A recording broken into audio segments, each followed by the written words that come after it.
Eh, Frangine, t'es belle comme une aubergine. Tous les jours, je te mate au rayon patate. Mais attention, si tu me gaves, je t'envoie direct dans les goyaves. La première fois, Donald, il sera pas là pour son anniversaire. On va lui faire la surprise. On part tous en Amérique. Bouzol, Monaco. On avait mis un peu moins de 8 heures. Bouzol, Los Angeles, 1 heure de plus. J'aime conduire. Oh, Will, j'ai exactement les mêmes mains que Marilyn. C'est bien, hein. Faut plus qu'à voir le reste. Mr. and Mrs. Touche. Docteur Tuche. De mes amis sont mes amis. Et yo tout le monde, c'est Jarod, j'espère que vous allez tous très bien. Pour ma part, ça va nickel. Aujourd'hui, pour cette nouvelle vidéo, vu que ça fait plus d'1 an que cette chaîne a commencé, par une vidéo qui était sur les tuches. Et je sais pas pourquoi j'ai autant attendu. Bon, autant. Ça va 1 an. Ça va, on va dire. Aujourd'hui, on va parler des Tuches 2, le rêve américain. Est-ce que c'est le meilleur film de la saga? On va en parler. Est-ce que c'est le pire? Il n'y a pas besoin d'en parler parce que personne trouve que c'est le pire. Non, j'ai jamais entendu quelqu'un dire « Ah, pour moi, le plus pourri, c'est le 2 ». Après, dans les commentaires, si vous pensez que c'est le plus nul, vous pouvez le dire. Ou quel est votre tuche préférée, voilà. L'espace commentaire est ouvert. Donc, aujourd'hui, on va parler de ce volet. J'ai cherché des infos. Il y en a, mais pas trop. C'est en fait souvent tout le temps les mêmes. Et vous attendez pas à des anecdotes de fou. Sauf une où je pense que vous allez dire... ah oui, ok. Mais écoutez, mettez un like, ajoutez un commentaire, abonnez-vous, ça me ferait extrêmement plaisir. Et nous, on va commencer avec les Tuches 2. La rétrospective sur les Tuches 2, le rêve américain, elle commence maintenant. On a des poils. Attends, comment ça a 16 ans qu'on a des poils? Laisse tomber. T'es né sans poil, tu mourras sans poil. Ouais, c'est pas comme toi, Chewbacca. M'appelle pas Chewbacca. Chewbacca. M'appelle pas Chewbacca. Chewbacca. Tu m'appelles pas comme ça. Chewbacca. Tu m'appelles pas Chewbacca. Oh, où que c'est que j'en étais? Chewbacca. Alors, je crois que j'en avais déjà parlé dans la première vidéo, mais Jean-Paul Rouve et Isabelle Nanty, avant de tourner dans le rôle des Tuches, se connaissaient depuis longtemps. Parce que Jean-Paul Rouve avait assisté en 1989 à un cours donné par la seconde au cours Florent, et la prof, c'était Isabelle Nanty. Et Isabelle Nanty avait aussi joué dans la pièce Robin des Bois, un groupe où il y avait aussi Maurice Barthélémy, qu'on retrouve aussi dans ce volet des Tuches. Les Robins des Bois, pour faire simple, c'est ceux qui ont fait le film R. Voilà, aussi simple que ça. Celui qui dit qu'il l'a fait, je lui offre un sandwich. À quoi le sandwich? À la fraise. Ils ont, en 1996... Pourquoi ça marche plus? Je crois que la pièce s'appelait d'à peu près Alexandre Dumas. Et elle est sortie en 1996. Et cette pièce de théâtre, c'est la pièce qui est importante dans la carrière de Jean-Paul Rouve parce que ça l'a fait découvrir au grand public. Avec plus d'1,5 million d'entrées en salle lors de sa sortie en 2011, Les Tuches avait été une comédie française très lucrative, d'où la raison de cette suite. Et Olivier Barou, le réalisateur, celui qui est dans le duo Cadet-Olivier, se souvient, on n'avait absolument pas d'idée de faire le 2 quand on a tourné le 1. C'est assez rare déjà d'imaginer une suite lorsqu'on tourne un film. C'est le public qui a décidé en fait. Quand on a vu l'engouement, quand on a entendu les gens nous dire « Je le regarde 1 fois par mois avec mes enfants, je connais les répliques par cœur ». Sur internet, des gens s'amusent à faire des remixes avec les meilleures répliques du film. Tout ça, ce sont des signes qui vous disent que les gens se sont complètement approprié le film et ça devient un objet familial. Olivier Barou explique alors que cette suite se situe aux États-Unis. Parce que c'est un pays où, dans l'imaginaire des gens, un lieu où tout est possible. Ce discours a d'ailleurs été beaucoup véhiculé ces derniers mois, mais avec la crise, tout ce qu'on a pu connaître en France, l'Amérique en tant que pays des libertés, c'est un rêve, mais ça reste un rêve et ça peut devenir un cauchemar. On aimait bien l'idée que Jeff, qui n'a jamais travaillé de sa vie, se retrouve aux États-Unis et soudain se met à travailler. Devenir un grand patron, que ça devienne un cauchemar et que ça mette en péril une fois de plus sa famille. C'est ça ce qu'il fallait défendre.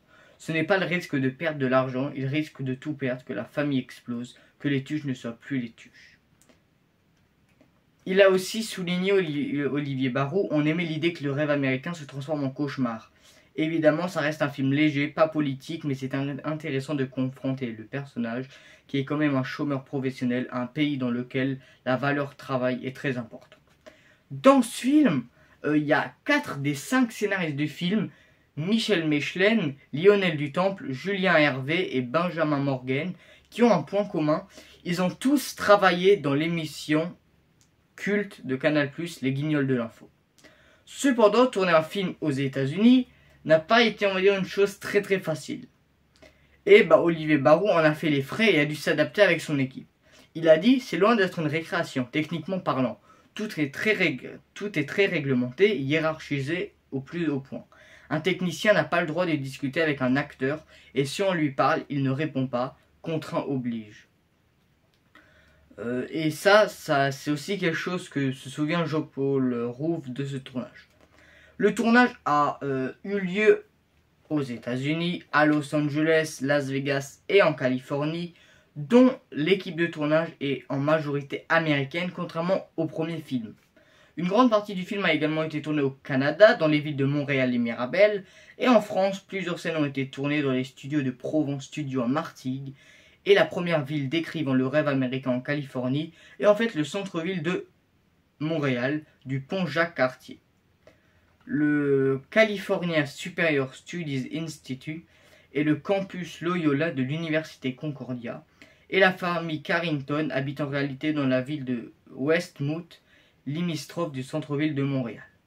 Le tournage a été émaillé par des conditions climatiques très compliquées, et donc les séquences dans le désert californien furent un véritable calvaire, car elles furent tournées sous une chaleur mortelle. Et de plus, l'équipe de tournage ainsi que les acteurs ont dû faire face à des animaux. C'était pas les plus sympas, quoi. Par exemple, Isabelle Nanty se souvient d'ailleurs d'une séquence dans laquelle un shérif était venu les mettre en garde sur le fait qu'ils se trouvaient dans une zone où plusieurs serpents mortels étaient là, ce qui a poussé les acteurs à rejoindre rapidement leur hôtel. Les Tuches 2, qu'est-ce que c'est? Les Tuches 2, ça a fait l'ouverture du 19e festival de l'Alpe d'Huez qui s'est tenu du 13 au 17 janvier 2016 et était présidé par quelqu'un qu'Olivier Barou connaît bien, Cadmerat. Le film, il a quoi? Il a cartonné encore plus que le premier. Il a fait 4,5 millions. Parce que c'est 4 619 000 voilà, d'entrées. Avec un budget de 15 millions. Les recettes ont été de 31 millions d'euros. Ce qui est très bien. Parce que c'est le double de ce qu'ils ont dépensé. Donc pour eux, il n'y a pas de perte, il y a même des bénéfices. C'est ça ce qui est bien. Et maintenant que je vous ai un peu parlé de comment était le tournage, les lieux de tournage et voilà, on va passer à ma critique. On vient voir quoi? Dis-lui en anglais. Coin. Oh, quoi? Qu'est-ce que vous faites là? T'es tout bizarre. T'étais pas en train de te tripoter quand même? J'ai rencontré une fille super, d'une famille très riche. Que fait ton père en France? Mon père, il est chirurgien. Alors déjà, les Tuches 2, ça représente quoi pour moi? Les Tuches 2, ça représente pour moi un grand film road trip avec de beaux plans. Quand je pense aux Tuches 2, je pense surtout à ça et à un film qui est une de mes comédies françaises préférées. Je vais vous expliquer, on va dire, plus précisément tout au long de ma critique. En fait, c'était dur aussi dedans de mettre, on va dire, tous les bons moments. Parce qu'en fait, si vous voulez voir tous les bons moments, il faut voir tout le film. Ou à la rigueur, il faut voir des best-of, les meilleurs moments. Mais les best-of, ils durent minimum 10 minutes.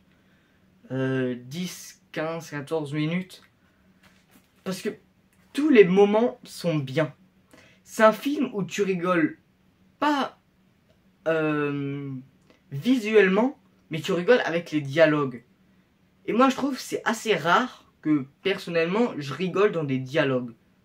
Moi je rigole plus, on va dire, avec un côté visuel.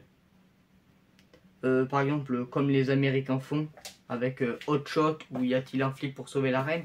Ce film, on va dire, c'est vraiment les répliques des personnages et ce qui sont confrontés. Par exemple, quand tu vois les Indiens, en fait, c'est des moments, même sans les répliques, c'est des moments marrants. Mais avec des répliques drôles ajoutées, c'est encore plus marrant. À un moment, ce film, je l'avais vu tellement de fois qu'à un moment, je l'aimais plus trop. Et là, maintenant, c'est bon. Il est génial. Vu que c'est un road trip, on va dire, il peut paraître long. Mais non. Il passe, mais d'une vitesse. Alors, c'était déjà une bonne idée de les ramener aux États-Unis. Parce qu'on va dire, Monaco. C'est la grande ville riche. Bon, je peux pas dire de France. Mais bon, allez, on va dire de France. Et ben, les États-Unis, c'est un des pays les plus riches, si c'est pas le pays le plus riche. Une très bonne idée d'avoir montré les 15 cartes au début, parce que la première scène on voit Jeff Tuch, une des premières scènes du film, quoi. Alors avant de parler business, je vous avoue que j'ai une petite contrariété. Il paraîtrait qu'il y en a qui arrivent en avance le matin. Si, je le sais. C'est inadmissible. Je vous donne ça, vous me prenez ça. Alors si ça se reproduit, c'est un coup de pied au cul. Je vous rappelle notre devise. Travaillez moins pour gagner plus. Il monte ses 15 cartes. Ce film, c'est un grand film avec beaucoup de scènes intéressantes et des plans magnifiques. Ça, je vais revenir après. La transition, quand t'as aussi Donald qui dit que son père Jeff est qui se déplace en jet privé, et qu'après tu vois un plan sur Jeff dans un beau siège, et après tu as la caméra qui se retourne, et derrière tu as Cathy Tuch qui passe l'aspi, et lui il est juste en train de dormir sur son fauteuil. Je trouve que c'est une transition parfaite. Au début, quand Donald parle à la caméra, ça rajoute en fait quelque chose que en fait il n'y a pas dans les autres Tuches, parce que dans les autres Tuches il y a aussi un personnage au début qui, par exemple dans les Tuches 4, c'est Isabelle Nanty. Dans le 1, en fait dans tous, non je crois que c'est toujours Donald sauf dans le 1. Ouais, bon, ça rajoute quelque chose de bien. Il y a aussi une ref dans ce film au premier, quand t'as Jeff Tuch qui dit les vacances c'est fait pour se promener en slip, pas pour lire des bouquins. Ben, c'est la même réplique qu'il avait dit dans le 1. Et quand il a commencé cette réplique, moi j'ai eu le réflexe de dire les vacances c'est pour se promener en slip, pas pour lire des bouquins. Et je me rappelais plus que en fait il l'avait dit. Moi j'ai sorti ça parce que je me souvenais que dans le 1 il l'avait dit, mais je me souvenais plus. En fait là quand j'ai vu le film, j'ai vu plein de trucs que j'avais pas remarqué les autres fois que je l'avais vu. Bon, les répliques,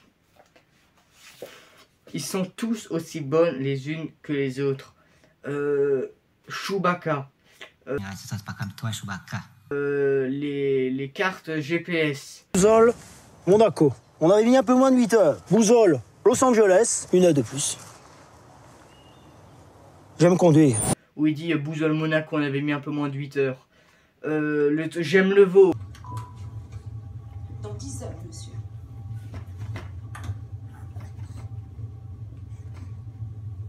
J'ai entendu.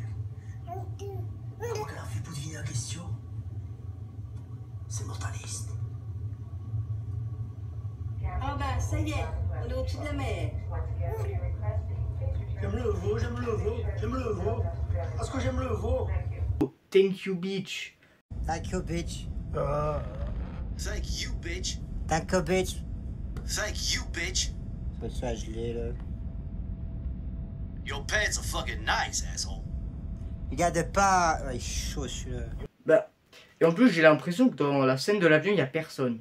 Ça paraît bizarre. Bon, toutes les scènes, ils sont nickel. Et c'est bien d'avoir utilisé l'anglais, entre guillemets, que apprend Wilfried dans durant le film, par exemple, quand t'as la dame qui lui donne le camping-car.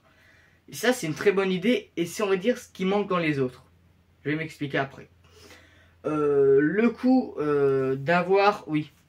C'est très bien d'avoir regardé l'épisode de la petite maison de la prairie au début, pour qu'on comprenne bien que c'est sacré.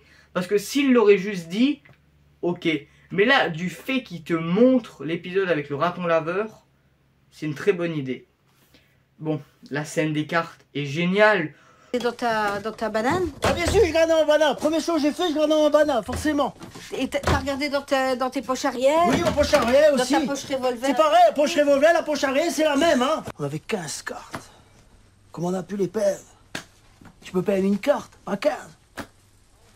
Tu peux perdre 2 cartes, pas 15. Tu peux perdre 3 cartes, ah rigole, tu peux perdre 3 cartes, oui.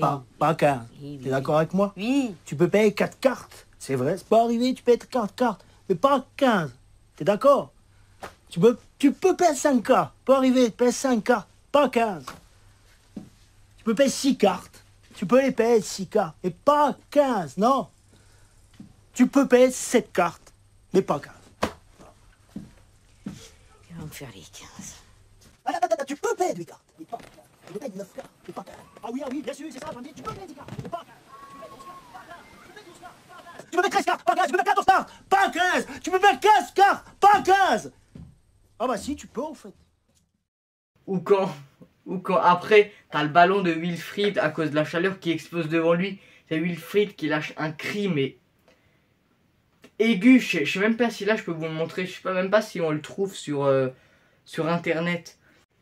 Alors, puisque je veux à tout prix que vous voyez ce moment, j'ai remis le film et je vous ai filmé le moment. C'est un pire bonheur. Je peux même vous le mettre 3 fois si vous voulez. On n'a rien gagné en Chicorée.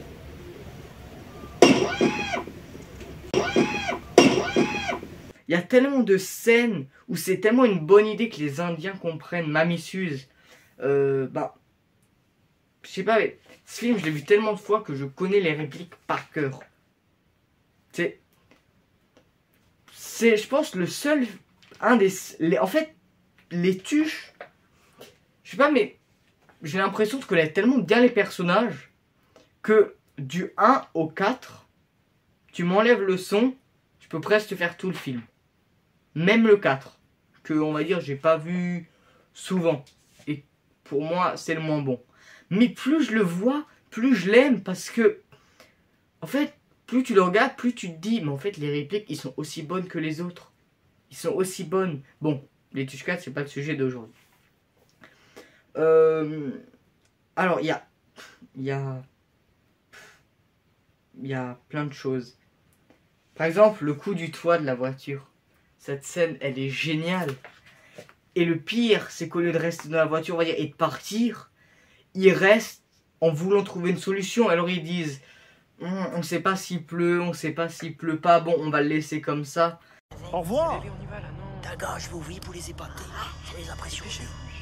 Il y a du soleil. Bonne minute. Qu'est-ce qu'il y a? C'est bloqué? C'est bloqué? Bon, au revoir. C'est bloqué? Oh la honte, dis donc. Non, c'est juste glace. Oh, ça, c'est bloqué. C'est ça qui est génial. Alors, il y a aussi ce qui... Après, en fait, qu'ils ont trouvé Coin-Coin, le film, en fait, il n'y a pas vraiment de but. Le film, le rêve américain, c'est quoi? Les tuches qui veulent aller en Amérique pour Coin-Coin. Ils vont en Amérique, ils ont trouvé Coin-Coin. Après, on va dire... Il se passe pas grand-chose, sauf que Jeff Tuche va vraiment, on va dire, devenir un chirurgien. Bah c'est bien, vous avez plus votre gros pif. Ah, comment ça va? Cœur des Caraïbes. Et ça, c'est une bonne idée. Même si, bon, Jeff Tuche qui travaille, voilà.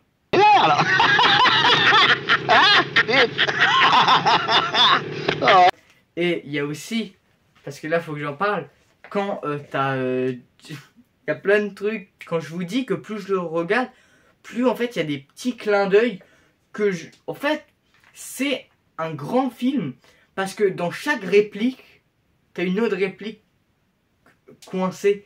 quand il dit « Ah, t'as vu ma pub à la télé ?» C'est un certain Martin Scorsese qui l'a fait. J'espère, il m'a coûté de la thune, j'espère qu'il m'a fait un bon truc. Je l'avais jamais tilté avant. T'as un gros pif, tellement gros que tu vois même plus ta bouche. T'as envie de casser des noix de coco avec tes seins. Tu veux ressembler à une jolie française. Viens te faire l'hyposucé. Ton petit nom, c'est cul de vache. Aujourd'hui, t'es un Bouddha. Mais grâce à Jeff Tuche, tu peux devenir un canon. Pour à peine 50 000 $. Mais c'est que là, quand je l'ai vu, que j'ai tilté cette réplique. C'est pour ça que j'adore ce film. Parce que plus tu le regardes, plus tu vas découvrir des nouveaux trucs en fait. Le réalisateur franchement et le directeur de la photographie ont fait un super travail. Parce que, bah, en fait, le film il est riche en couleurs et ça j'aime bien. Il y a aussi l'idée que Will soit gay. Elle a été abandonnée dans les autres films, mais sans raison particulière. Bon, je me suis dit, vu que dans le 3 et dans le 4 on n'en parle pas, je me suis dit, alors dans le 3, au début, ils auraient dû faire, quand ils parlent, par exemple, Wilfried a quitté lui. Là on aurait compris. Mais en fait, là on comprend pas trop. Est-ce que, ben, il a pas voulu le suivre à Bouzol? En fait, on ne sait pas. C'est, je pense, un des seuls trucs où ben, on comprend pas trop ce qui s'est passé là. Il y a aussi, pour ceux qui ne le savent pas, il y a aussi des scènes... en fait, une scène qui est coupée plein de fois dans le générique où il dit à ses potes qu'il a perdu 15 cartes. 15 cartes de crédit. Et en fait, ce film, il a plein de répliques que j'aime. Et en fait, dans tous les Tuches, c'est comme ça. Les Tuches 3, j'aime aussi ce film parce qu'il y a aussi de bonnes répliques. C'est en fait, les Tuches, s'ils continuent à faire d'aussi bonnes répliques, ça ne me dérange pas qu'il y en ait 7, 8, 9 comme des Star Wars. C'est pas en fait le jour où ils vont dire on arrête, ben, ce serait dommage. Et c'est pour ça que j'ai hâte, parce qu'ils ont, annoncé un Tuche 5 pour 2025, en plus en Angleterre. En Angleterre, ça peut être aussi bien que le 1 et le 2, parce qu'il y a beaucoup de choses à faire. Ben, il y a à parler du prince, la reine, je sais pas si ils vont en parler. Il y a le château. Je sais pas, peut-être ils vont... Après, s'ils deviennent princes, ça... comment dire? Ça ressemble... Alors, ça ressemble trop au 3, où il est président. Et le pire, c'est que avant qu'ils fassent les Tuches 3, ben, moi, je sais pas, dans ma tête, j'avais trouvé un scénario. Je sais pas si je parlais des Tuches. Je crois que je disais, ça se trouve, t'as Jeff qui va être président. Et ils avaient pas encore parlé du scénario.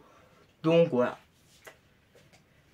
J'ai quelques petits dons de voyance. Voilà, merci. Et surtout, les amiches de tes amiches sont mes amiches. Ou les amiches de mes amiches sont tes amiches, ou t'as compris. Un camping-car de bâtard.